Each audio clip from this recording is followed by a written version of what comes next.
So it is day 2 of Booknet Fest.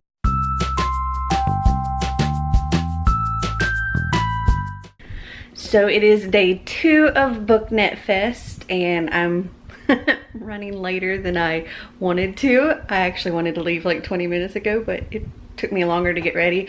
But also I had to get all my stuff for my prom outfit ready for this evening because I'm taking it all with me because of how parking is over there. I don't want to have to leave and then come back.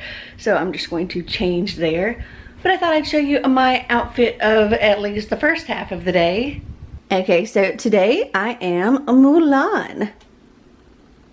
I got yellow pants, the green cardigan, the blue shirt, and I don't know if you can see this here. Let me turn the camera around. It's Mushu, little dragon. Okay, I'm gonna grab my stuff and go because I don't want to be too terribly late, and I have to stop and get breakfast because I have nothing to eat here. So I will just talk to you later. Hopefully I have enough battery to last me the day too. Alright, bye. But I think it's important to talk about the things that we got wrong and the times that we got wrong. And I think part of the reason that cancel culture does prevail is that nobody talks about, hey, one time I got something wrong too. I'm so lucky that wasn't on Twitter. I would have been canceled. Literally. But like, yeah, like saying like, hey, one time I was gossiping and I got caught, or one time I insulted E.L. James and I like a lot. And then somebody was like, that's like mean, and I was like, oh, it's mean. I get like myself like when I do reviews, like, wait, am I being too sassy about the author? Right. Stick to the book, and I'll edit it out sometimes. And say something. I will even say that when I first read the Benjamin Alire Sons book, Dante and Aristotle, I had talked about it in a review, and I had said something about their sexuality being a spoiler, and it was around the time that that conversation started about how sexuality is not a spoiler.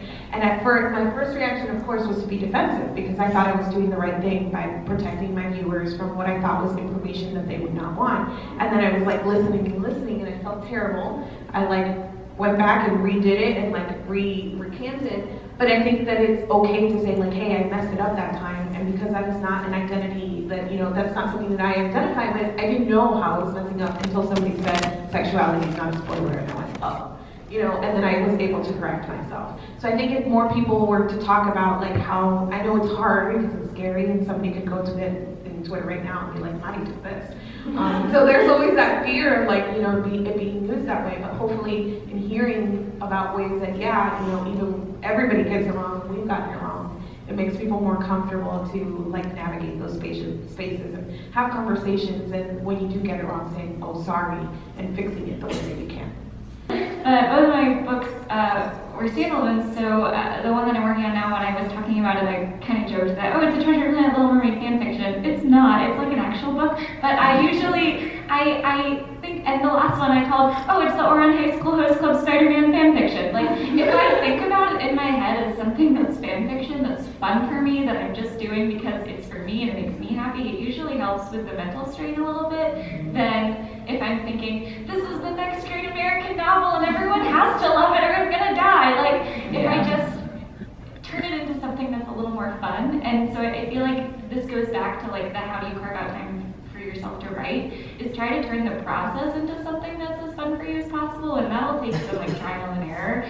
For me, I'm really good at writing sprints, like 20-minute sprints, and I'll usually either go to a coffee shop with a friend or find somebody on Twitter that's also free and be like, hey, do you want to do an online writing sprint together? Because I need that support, and I also usually need that validation when I'm done and we're like sharing with each other, because I crave approval. And so sometimes it's good to have like a partner to like bounce things off of, to like, yeah, you are going in the right direction. So I'll do 20-minute writing sprints. I usually try to start writing in the late afternoon or evening, and I'll start thinking about where I'm at the beginning of the day as soon as I wake up, and that goes back to the music thing. Like I said, I'm constantly listening to my playlist to put myself in the right headspace, and on top of that, I have character playlists and I have setting playlists. So whatever I'm about to write, it's like a, what's the chart? It's it's like a graph where you're like, okay, what's my character and what's my setting, and here's the song, and I'll listen to it to put me like in the right headspace. What? Sure. It's but like a really big one with like 85 different boxes. Yeah. So I have like a theme song for each of my characters. That's like, I always start with that. Like, this is the anthem for like this one character. And usually they're songs from musicals because I want songs from musicals are really, really good, like pocket-sized character development little things. And I usually use those as like a basis and then move on from there. So yeah, I usually just, if you can start thinking about it as early as you can in the morning before you even start writing, then once you actually start writing, it won't just be like, oh, I've been doing this other thing all day and now suddenly I'm forcing my brain into a creative headspace. Somebody wants to know how you come up with character names, and do you research or hear a name and like it and use it? FantasyNameGenerators.com. Literally all of my character names are from name generators. Perfect. Really? Nice. I probably would have, if I did change names, I probably would have changed my dashes before I dug that hole for myself. Names, so Yeah. so it is now. Yeah, that's definitely one of those names that my brain just like skips over. It's like that character, but there's no way I'm ever gonna try to pronounce it. It's like TV white noise. Yeah. When his name shows up, it's fine. Yeah. And the thing is, they can all be Googled. I only use like real names. Yeah. So if you Google the name and pronunciation, you can find like websites that will tell you how to say it. So there is that, and I think that was part of why they chose not to do that, because they're not fancy names, they're Eastern European names, so you can like look up how they're said. That's really good to know.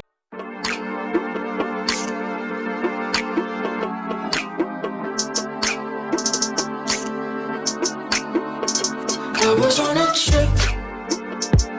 It's lonely, it was quiet, no words come from my lips.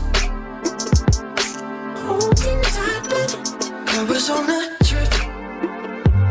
Reduced to a few eyes, 2 ears and fingertips. Holding tight, but I was on a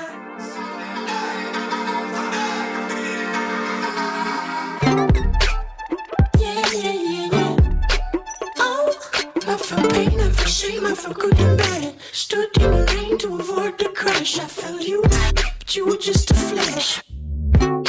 Just a flash. Lightning came and passed, thunderous applause. Go to me from the door, my 2-car garage. Drive to you, I like my odds. Drive to you, I like my odds. I was on a trip. Lonely, it was quiet, no words cut from my lips. Holding tight, but I was on that trip. Reduced to a few eyes, 2 ears and fingertips. Holding tight, but I was on that trip.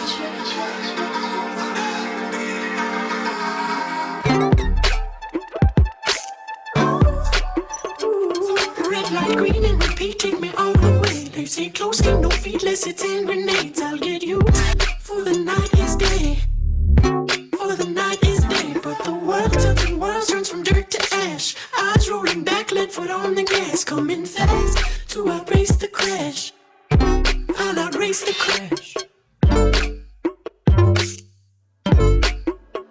I was on a trip. Lonely, it was quiet, no words cut from my lips. Holding tight, but I was on a trip. Reduced to a few eyes, 2 ears and fingers. Holding tight, but I was on a trip. Are there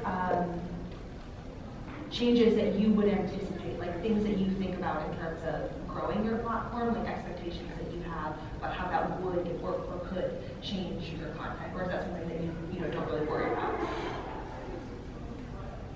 I don't know about you guys, but as we've gone through this whole thing, I feel a lot more pressure to read the new things because those are what people are looking to content to figure out if they're going to enjoy it, should they buy it, and I know that gives me a little bit of anxiety thinking about having to curate your TBRs based on you know, what is gonna be read, right? What's gonna get clicked on.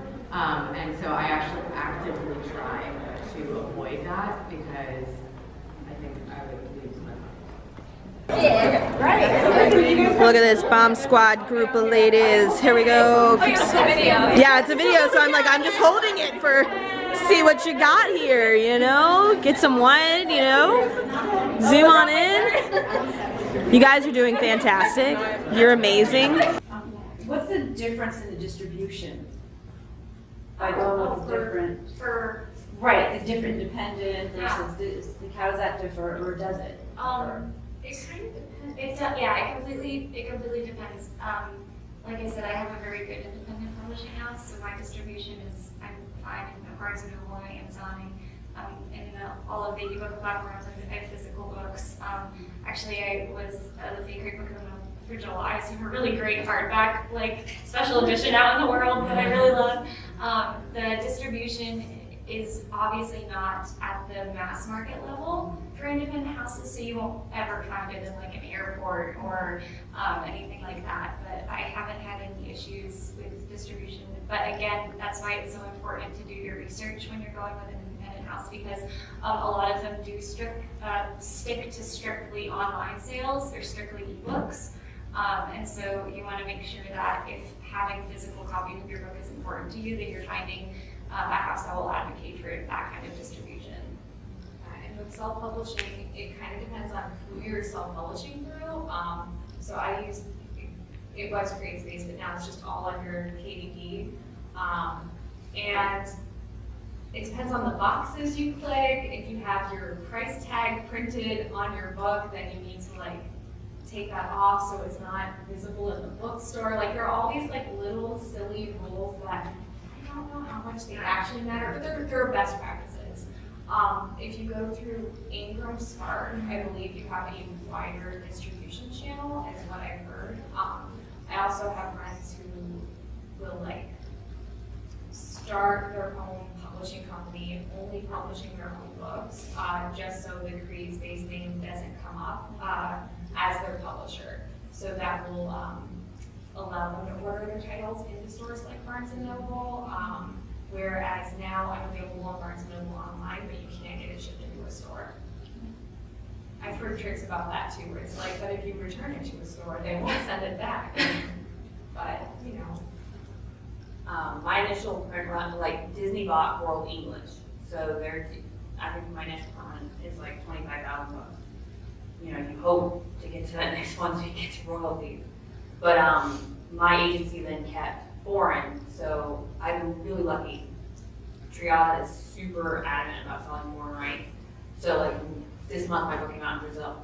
And so those help my numbers too. And yeah. But I am not as knowledgeable as they are, because that's what I'm saying. So self-published, like, you have to be in there everything. That's why I look good to it. I'll get like an email, like, this is what's going on. And I'm like, great. I don't know how to do any of that. I have audiobooks, I forgot that as well. But the interesting thing was that I actually got to retain distribution rights for everything that wasn't English. So I retained the audiobook rights. So then when the company came, there was a company that came forward and was like, we want to produce it as an audiobook, I have like more control and involvement in that, and I got to keep more of the royalties from that as well, which is pretty cool. So for audiobooks with me, it's like I could sit and try to record one myself, which I've been wanting to do, but it's really hard. Or I could hire a company to do it for me and produce it, which is something else that I'm thinking about for any of the books that I have released. Rose has an audio too. That's actually a format that's been really popular, and I got really lucky with the narrator, Albany Guetta, and people seem to be really enjoying audio, and I just heard it on Spotify. That's what you I was like, how does this work? I believe Whether you're editing something yourself or you have an editor looking at it for you, when do you like draw the line and say, no, it's done, I can't change this, because like you know your book the best. So how do you balance that with like you know, not compromising the integrity of your book and saying, no, I don't think, you know, I don't want to change this, I don't want to make these changes because it'll affect the book. Like, I don't know, just how you deal with the editing process, I guess. I've found like really good editors ask you questions more so than telling you, well, you should do this, do this. Like my editor goes into it and she's like, well, why is she doing this? Why? And by her asking me those questions, now I'm thinking more deeply about the character. Now I'm thinking more deeply, well, why did I make those choices? Or why did I take that shortcut? And oh, this is what, you know, I was trying to get to. And I need that other set of eyes to be the reader and to ask me those questions. So if you're asking like, how do I know I'm done editing this? I don't know. I've never done. I'm like going through the finished copy, like marking stuff out. Don't read that, it's bad. It's interesting that that's like such a universal feeling, too, where it's just like none of us ever feel like it's perfect, even when it's in our hands. Like, yeah. The editor that I hired for my first book, it was towards the end of the book, and I just get all these all caps notes of what happens to the cat. Which is funny because I had a scene where the cat was mad at her, and she's just like, did they make up? Is the cat cool? like, what's going on? And I was like, oh, I forgot about cinnamon buns, which was the name of the cat. But it was, yeah, it was all fine. Like, yeah, the cat was not mad at her anymore. So I just like, it was fine. And then that was also written in a diary format, and there were days of the week that I just left out. So that was not actually, I mean, you just had to go and fix some days and stuff. But it's really important to have that extra set of eyes because you never know what you're going to miss, and our brains auto-correct so much. The other problem is that sometimes when you've made it so many drafts in, you'll have cut something that you forgot you cut, and you'll like cut a scene and it has like something tiny but important to like something later, and you don't realize it because you've read it so many times. So it's important to have somebody else like checking through, like, hey, what happened to this character? This wasn't introduced properly or whatever. And I had a similar editorial experience. It was mostly just, you know, why are they doing this? Or what if you went in like this slightly different direction instead? Or I'd add a little bit more here. And so you know, I don't think most people have an editor where they're like, this is bad, this is wrong. You need to do this instead. And it's like a definitive. It's like a partnership. And you want an editor that likes your book for the same reasons that you like it. Like you probably wouldn't be a good match. Like they wouldn't pick your book if they were like, well, I'm going to change everything about it. I like the concept, but I'm going to change all the details. So yeah. So how many beta readers would you suggest somebody get, and do you send them just like chapters or do you send them the whole book? I sent the whole book. I also sent the whole book. Honestly, the more the better, because the truth is not everybody will finish it. That's true. So you can never have like too much feedback. So the more people that you can get at least saying that they'll read your manuscript, the better your like percentage rate. And the more you do it for other people too. Yeah, because that has helped me become a way better writer. Yeah. Like my brain will go dead with my book, and I'm like, I don't even know what I'm doing anymore. And then I'll connect with a friend who's like, let's swap stuff. You know, now it's a little bit harder. But when I'm reading their stuff, all of a sudden I remember how to be a reader. And I remember how to look at this from the distance that my editor gets when she's looking at my manuscript, you know. And I think it's super helpful to create this team, create this community with other people who are at the same place you are. Because you'll have more time to sort of throw things around and be creative and get weird with it because you're not dealing with deadlines or anything, you know, crazy yet.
steps back, can't handle this. Like twisted black licorice, 1 inch in, think I should tip, but I owe you my candy flip.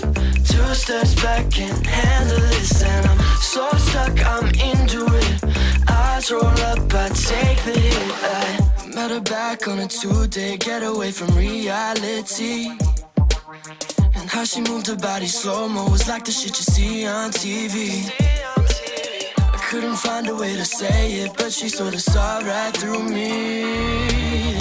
Gonna see her in my cold sweat, see her in my PTSD. Oh, you my candy flip. 2 steps back, can't handle this. Like twisted black licorice, 1 inch in, think I should tip, but I owe you my candy flip. 2 steps back, can't handle this, and I'm so stuck, I'm into it. Eyes roll up, I take the hit. I take the hit. Oh, you candy flipping it.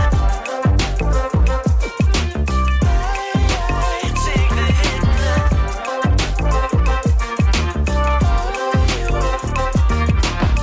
Double vision on the highway, 70 in a 35. And if I had it my way, would've had her sober friends drive. What could be better on a nice day? Try to find a way past state lines, but we'll never make it going sideways, back and forth between space and time. 2 or 3 won't kill me, just let me make it out alive. Mind bending, I'm slipping, let's keep this up another night. 2 or 3 won't kill me, just let me make it out alive. Mind bending, I'm slipping, let's keep this up another night. Oh, you my candy flip. 2 steps back, can't handle this. Like twisted black licorice, 1 inch in, think I should tip, but I owe you my candy flip. 2 steps back, can't handle this, and I'm so stuck, I'm into it. Eyes roll up, I take the hit. So I have to be super quiet because it's almost 2 a.m. But I wanted to show you my outfit of the night. So, because I changed for the prom. So let me turn this around. So here it is. And I have this cute little paw print bracelet. And the blue, she wears a blue collar, but I'm wearing a choker. Anyway, this is my Perdita, the mom from 101 Dalmatians, my outfit for her. Okay, now I'm gonna go take off my makeup and go to bed. I'll talk to you tomorrow.